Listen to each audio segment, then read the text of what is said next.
Good morning and welcome to Daylight with Dean number 78 on June 28th, 2020.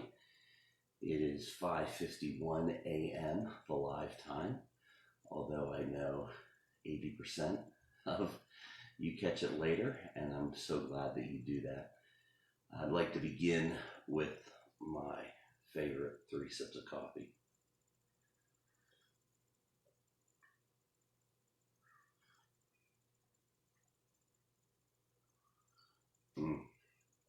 There you go. Yesterday during daylight, the audio at the beginning had static for about 15 seconds at 2 different times. And so I have chosen to use my wired microphone. So if it sounds a little different, that is why. If you don't hear my sound, please give me a phone call so I can stop and start over. Oh wait, if you can't hear my sound, you can't hear me tell you that.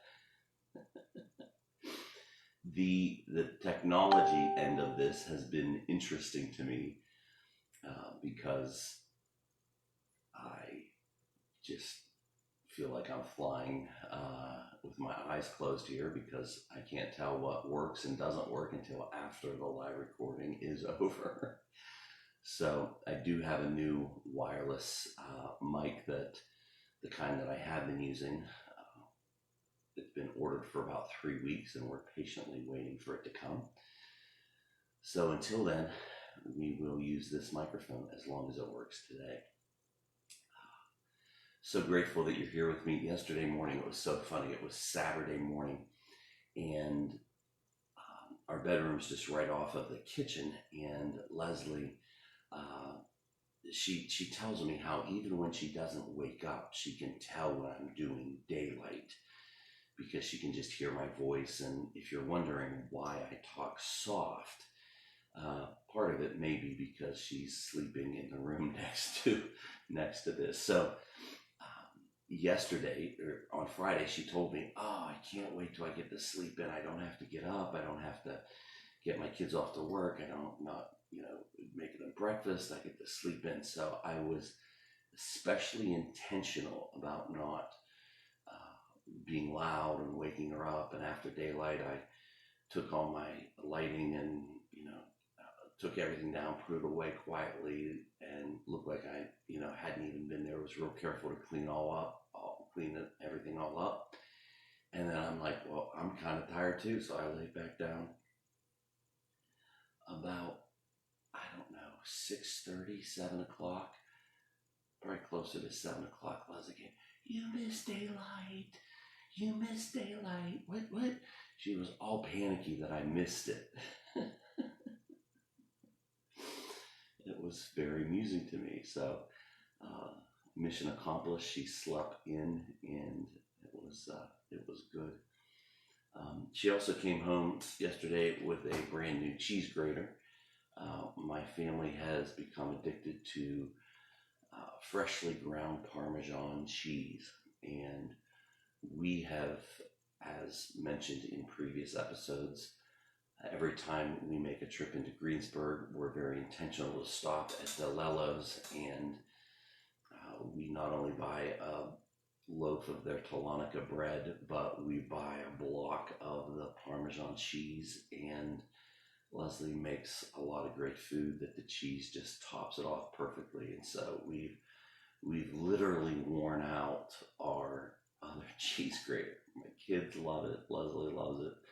And she's quite excited about her new cheese grater. So we're very excited. When Leslie's excited, we're excited. So I'm headed to Greensburg Monday on my day off to pick up something for my car from a friend of mine. And yes, I will be stopping at the DeLello's.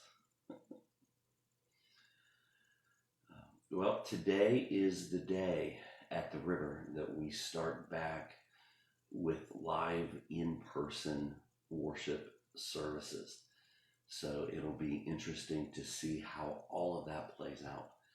I know a lot of my friends at the river are, "Hey, I'm just not quite back, or not quite ready yet."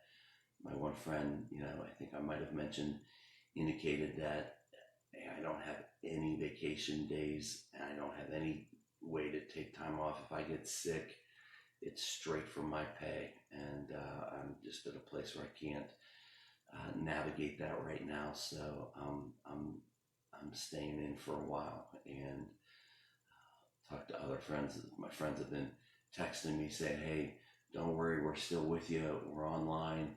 We're just not going to be there." And so we may have 30 people. We could have 100. We could have 150. I have no idea. No idea what to expect. I'm imagining the weather might have a role to play in that as well. But never fear, we are still streaming our Sunday morning worship experience online at 8 and 9:30 this morning. We filmed the message on Thursday, and put it together. I think it came together really well. Got to see some of that yesterday. And so the setting up for our service yesterday, our worship leader and bass player were the ones heading up all the technology of it. And they're so grateful to Dan Lynch at the river and his good friend Randy, my good friend as well, for running electricity to our front porch from the box downstairs in our building. We are leasing a 100-year-old building, 100-plus-year-old building built by Alcoa in, I think, 1918. And the electricity that we've been trying to run in the past hasn't always held up for us. Last year during our car show in May of 19, two different times during the worship service, during the music, the electricity to the soundboard and the sound technician cut out, and we had nothing. So we have brand new electricity running out there. That won't be a problem. And then we bought some new equipment that we'll be able to use once we go back inside. But they were there yesterday setting it all up outside, doing a test run with it, and they were like two kids in a candy store. They were so excited, and it was a great thing to see the excitement that they had. And Leslie and I went down. We set the tent up yesterday. Thank you for our 6 or 7 friends that came and helped yesterday morning. It's what we needed. Made a big difference. We got the tent up, got everything set up, and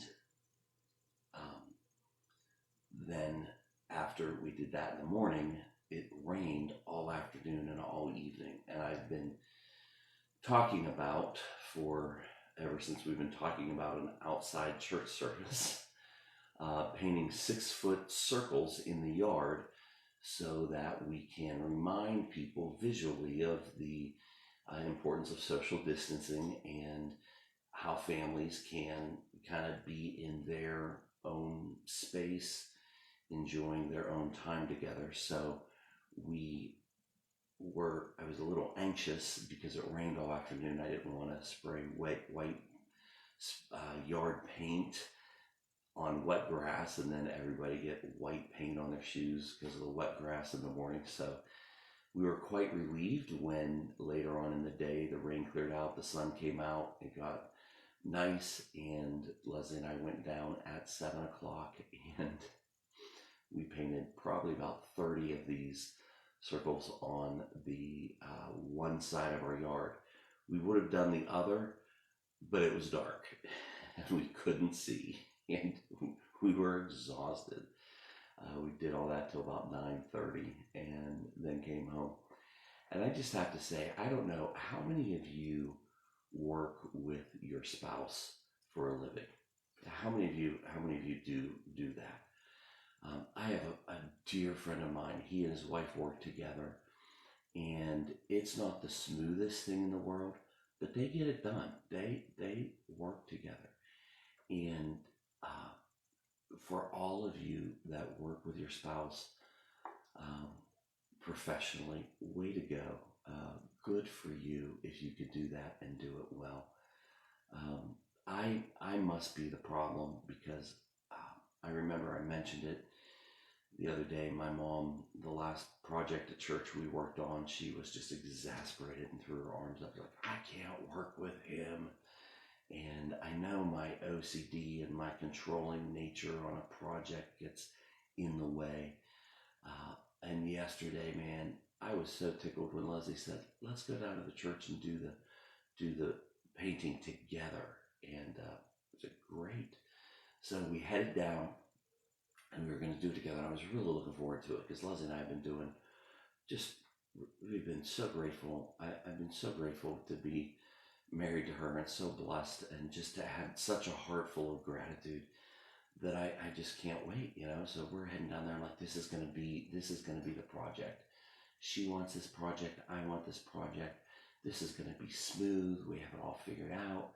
We get down there, and there were two parts of the project that Leslie and I envisioned differently. And I didn't know that she envisioned it differently than me. So we had a line painter, a professional line painter, that I was going to tie a rope to, a 3-foot rope to, and I drove a stake in the ground, and I was just gonna. And this line painter has a little handle. You pull the trigger, and it sprays, and you just walk around, and you go the whole way around. And I was gonna use the line painter.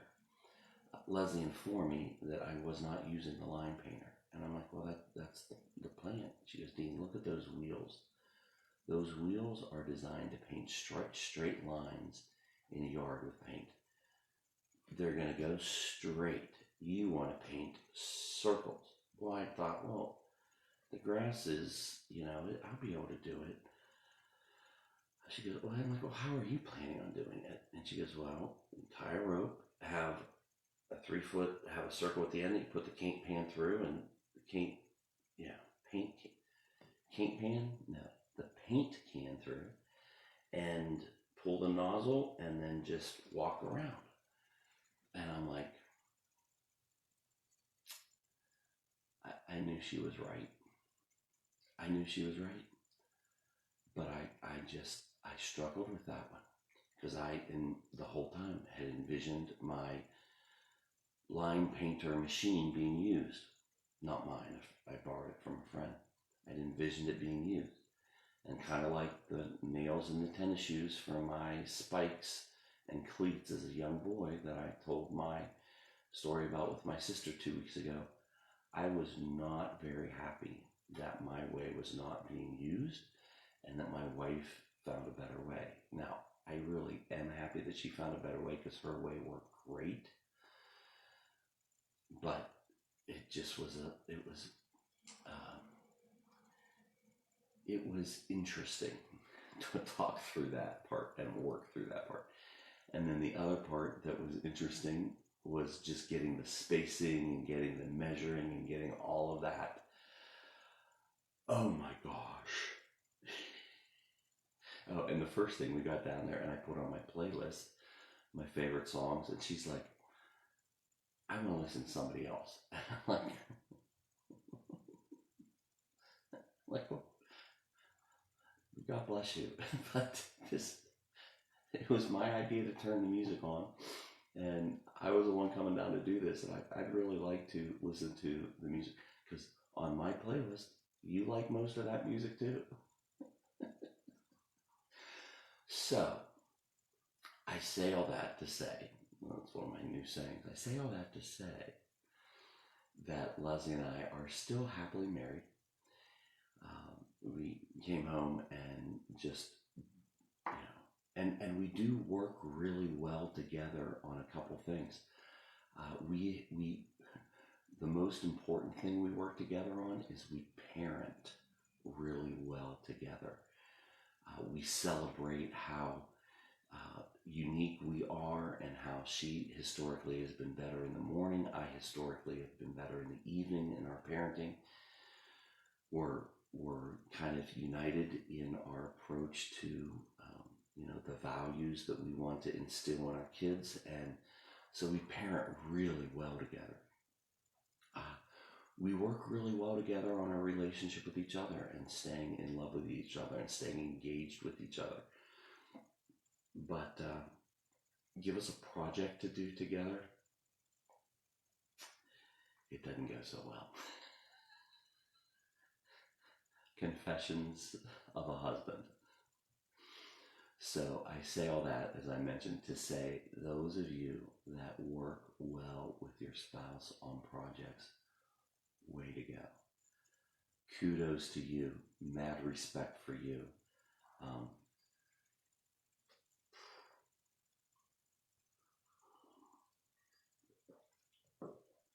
mm.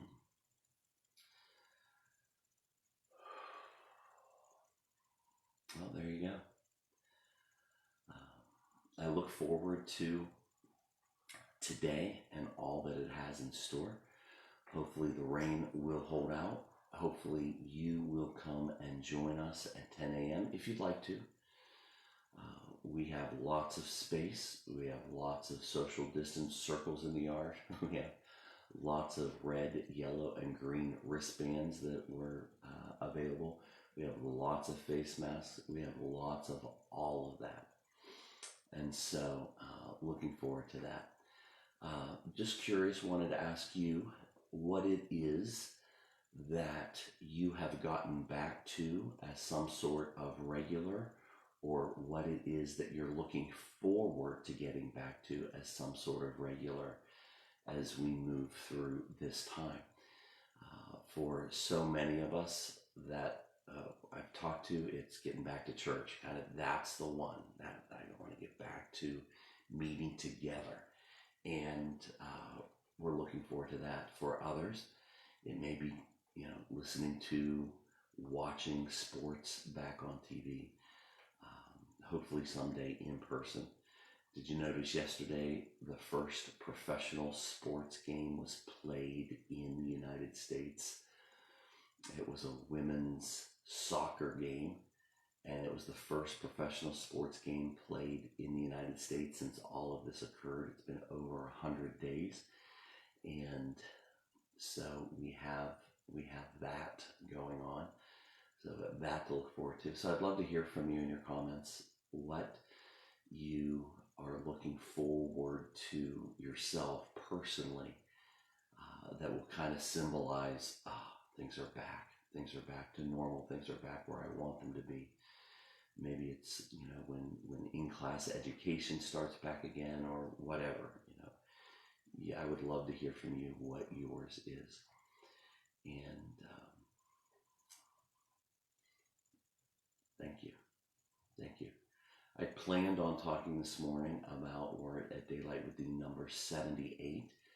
I planned on talking about the year 1978, just like I planned on talking about the year 1976 whenever we hit that year, because those were 2 years that are etched in my mind as a 9 and 10-year-old in 76, and as an 11 and 12-year-old in 78. Just have some great memories from those years that I was going to share. Maybe next time, maybe sometime, I'll take the time. Oh wait, you want me to go ahead and share those now? You don't care if I go a little long? My friend the other day said, Dean, you have to stop apologizing for going long. I don't know who put it in your mind that you could only be 10 to 15 minutes, but we're having fun with you, so just keep talking. I said, okay, I won't apologize again. But 1976, I just remember it was the bicentennial celebration, 200 years of our nation, and my every night on the evening news, I don't remember, I think it was CBS, there was an older gentleman that every night would give an update on what occurred 200 years ago in 1776. And he would end this little tidbit, this little piece, and say, and that's the way it was 200 years ago, or that's the way it was in 1776 on June 28th. I don't know if anybody else remembers the "that's the way it was" part of 1976, but we went on vacation that year and went to Gettysburg on July 4th, 1976, which later I always wondered, why did we go to Gettysburg? That was the Civil War, not the Revolutionary War, not the War of Independence that we're celebrating our independence from Britain. But we went there on July 4th, 1976. That was interesting to me. I had no clue what was going on. There was a reenactment of the Battle of Gettysburg. Also remember 1978 very vividly, since we're on episode 78 of Daylight with Dean. For me, as an avid Steeler fan growing up, I took it pretty hard in the years in the football season 1976 and 1977 that we did not go to the Super Bowl or win the Super Bowl, because of course 74 and 75 seasons we won the Super Bowl. And so in 1978 I remember we just were tearing it up during the regular season. And in Pittsburgh, whenever your team does well, it's we. It's not the Steelers. It's we were doing well. They're having a great season. And remember just that amazing Super Bowl against the Dallas Cowboys, Super Bowl 13, and we won that. So that was in January of 79, but it was the 78 season. Fun time. I turned 12 years old on October 22nd, 1978, and I started hunting as a kid. As a kid growing up in the country, all my uncles, all my cousins, they were all older than me, and they all hunted. And I took my hunter safety course that summer, and the birthday morning, it was Sunday morning, October 22nd, 1978, my dad bought me a shotgun. It was a single barrel, single shot shotgun that he bought from Kmart, and I still have the shotgun and could not wait, because rabbit season was just 6 days away when he bought me that gun. And great times. That rite of passage, starting to hunt as a 12-year-old boy back then in that culture, was a big deal for me. And that's when I felt like I'd found my tribe and become part of the gang. And 1978 was a special year for me. So there you go. That's all I wanted to cover today. I hope you're doing well. I hope you have a great day planned.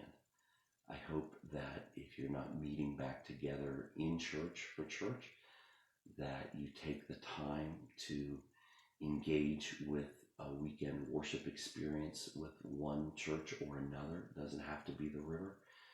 I would recommend the River, checking it out, but the River New Ken on Facebook and the River New Ken on YouTube at 8 a.m. and 9:30. You can stream those. But if you've gotten a little careless with your church connection, I want to encourage you to be intentional about it. It's not about jumping through a hoop. It's not about keeping score. It's not about keeping track. It's not about being good enough. It's about pausing, being still, and allowing the Holy Spirit to just help you connect with the Lord and encourage you and bless you that way, and giving the Holy Spirit some space to kind of work in your heart, in your life. So I hope that today you will connect with the Lord by being part of a church service somewhere, somehow. Love you guys. Great to be with you today, and I can't wait till I get to see you tomorrow morning.